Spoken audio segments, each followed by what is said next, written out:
The mission, the members, and me, that is, I won't call it a theft, but the title is from a former Delta Force commander. Pete Glaber wrote the book, The Mission, the Men, and Me. And it was an idea he came across or was given by one of his mentors when he was moving up toward being in Delta Force. And they said, in the military, the mission is paramount. Paramount.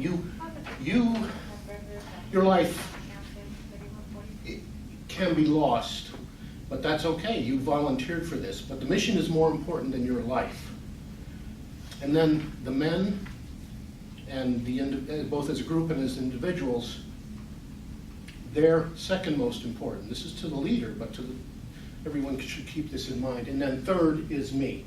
So the leader thinks of the mission first, the welfare and the cohesion of his group, and then his welfare and his opinions. Now there is a movie, Conan the Barbarian, with the Arnold Schwarzenegger version. I think there was one later. There was a scene in this slave camp, and Arnold, or Conan, was a fighting gladiator. He was a slave. He was like a fighting dog. And the Mongols had visited. They were at the slave camp, and the Mongol general is saying, I don't know, my son doesn't get it, what the mission is. And then somebody walks in and hands him a message. We have won again. And everybody goes, yeah. He said, that is good, but what is best? And then his son says, the open steppe, a fleet horse, a falcon on your wrist, the wind in your hair. His father says, wrong, no. Conan, what is best in life? Conan says, to crush your enemies, to drive them before you, to hear the lamentation of their women. Everybody went quiet.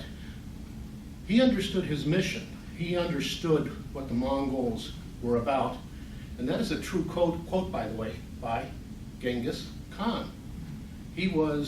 Genghis Khan was an embodiment of the mission, and people followed him.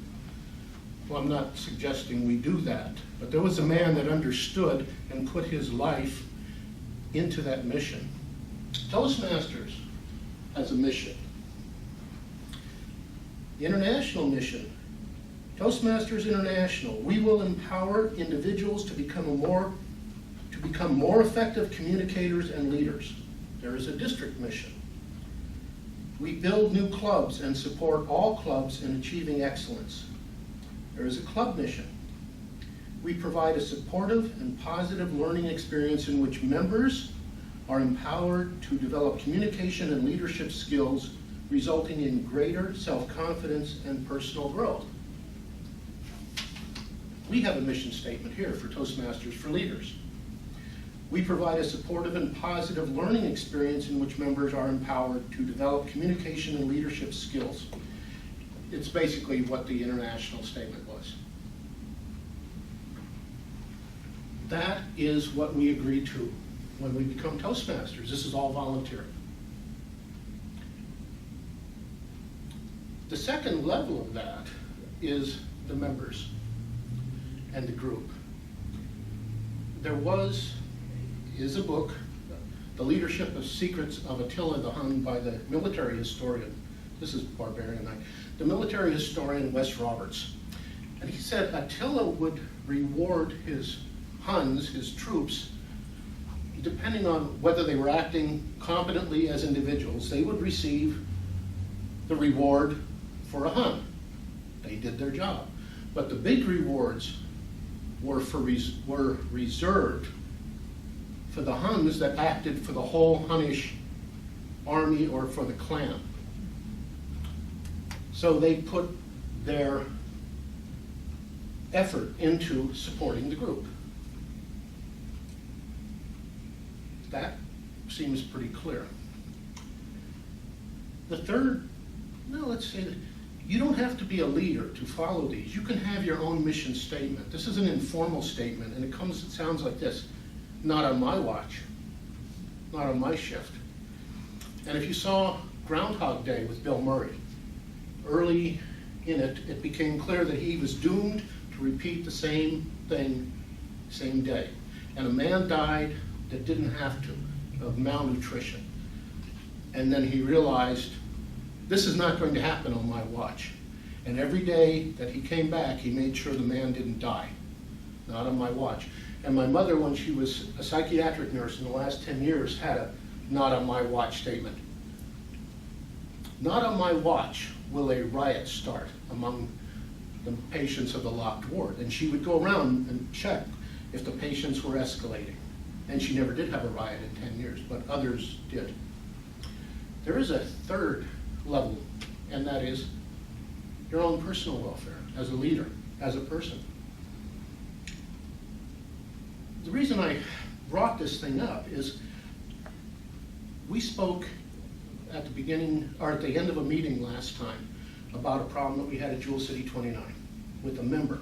Some of the things he said I agreed with, but it was driving me crazy. I said, this is wrong. But I couldn't figure out why it was driving me crazy, even when I agreed with some of the things.